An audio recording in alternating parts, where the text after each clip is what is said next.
It was a quiet Saturday afternoon when Emily Harper decided to take her usual walk by the lake. The sky was cloudless, the water still and sparkling under the soft light of the sun. The park wasn't crowded, just a few joggers, some elderly, couples feeding ducks, and the occasional sound of laughter in the distance. Emily walked with her earbuds in, but something made her pause. A sudden splash, a scream faint but sharp. She pulled out her headphones and looked toward the lake's edge. That's when she saw him, a small boy, no older than 6, flailing in the water. His arms were weak, his head barely staying above the surface. There was no one else around. Without thinking, she ran. Kicking off her shoes, she dove into the lake fully clothed. The cold water stole her breath, but she swam hard. Within seconds, she reached the boy, wrapped her arm around his tiny chest, and pulled him back toward the shore. As they reached solid ground, the boy coughed and gasped, clinging to her. He was trembling, wide-eyed, but alive.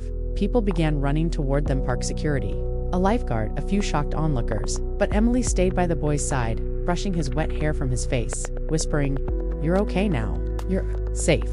She didn't ask where his parents were. All that mattered in that moment was that he was alive. But in the crowd, someone had seen what she did, someone important, and that single, selfless act would lead her down a path she never expected.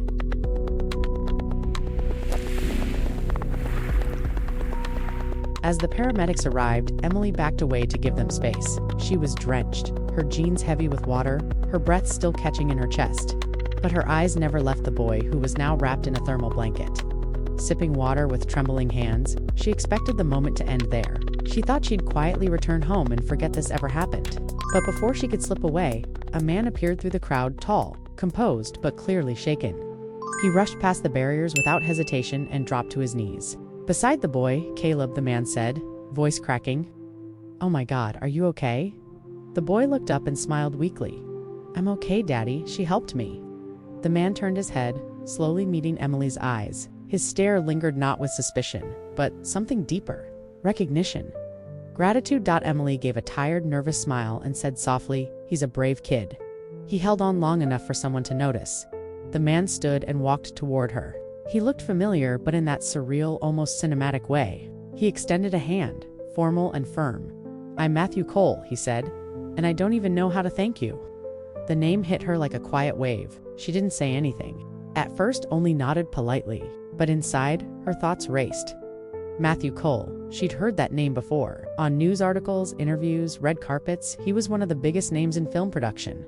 Wealthy, private, and yet here he was completely disarmed, shaken, and human Emily didn't care who he was. She only saw a father who almost lost his son. What she didn't know was that Matthew Cole didn't forget people, especially not the ones who saved his world in one breathless moment.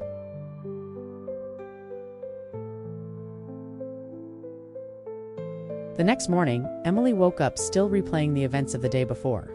The weight of the boy's small body in her arms, the look in his eyes, and that moment when the stranger introduced himself as Matthew Cole. She didn't expect anything to come from it. In her mind, it was over. Just a moment of humanity between two strangers, but as she sipped her coffee and scrolled through her emails, one message stood out. From Matthew at coleproductions.com. Subject, "Thank you, isn't enough." She stared at it. Opened it. "Emily, you didn't just save a child. You saved my world. I would like to meet you again under warmer circumstances. Dinner's on me. My team will arrange everything if you're open to it. With gratitude, Matthew." She read it twice, unsure if it was real. She wasn't someone who met celebrities. She worked at a local library, loved quiet mornings, and lived in a small apartment with her rescue cat. Still, something in his message didn't feel like obligation. It felt personal. Later that week, she found herself in a small private restaurant downtown. Not fancy, not flashy, just quiet and warm. When Matthew walked in, he wasn't the man from magazine covers. He was just a father, tired, grateful, and surprisingly kind. "I don't do this often," he said, smiling, "but something told me I needed to talk to you again." They didn't talk about movies. They talked about life, loss, and second chances. About how everything can change in the blink of an eye, how the right person at the right time can alter your path forever. For the first time in years, Emily felt seen.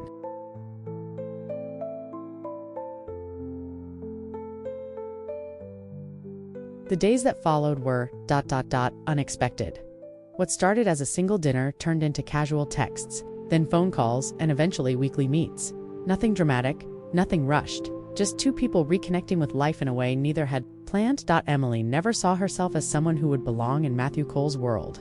He lived surrounded by cameras, premieres, interviews. She preferred shelves filled with books, rainy Sunday mornings, and quiet places where no one knew her name. But Matthew never tried to impress her. He never flaunted wealth or fame. Instead, he listened. He remembered the things she said. He brought her a secondhand copy of her favorite childhood book. He showed up when he said he would, always on time, always present. One evening, as they walked through a quiet park, Matthew stopped suddenly and looked at her. "You saved my son," he said, "but you also reminded me of who I used to be, before everything got loud." Emily looked at him, unsure of what to say. "I thought I had everything," he continued, "but I was moving so fast. I forgot what it meant to just feel peace." She smiled softly.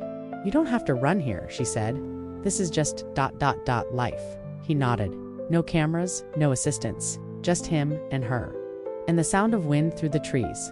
That night, as they parted, Matthew hesitated. He reached into his coat pocket and handed her a small envelope. "I've been working on something. Just Open it when you get home." Back in her apartment, under warm lamplight, Emily opened it. Inside was a simple note, handwritten on textured paper. "Some heroes don't wear capes. Some just dive into cold water without thinking twice. Thank you for saving my son and for saving a part of me too." Her hands trembled slightly. Not from shock but from knowing this moment was real.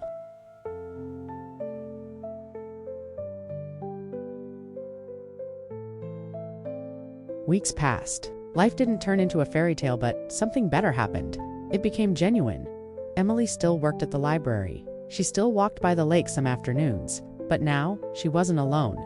Sometimes Caleb would run to greet her after school, holding her hand like she was already part of his little world, and sometimes Matthew would join, coffee in hand.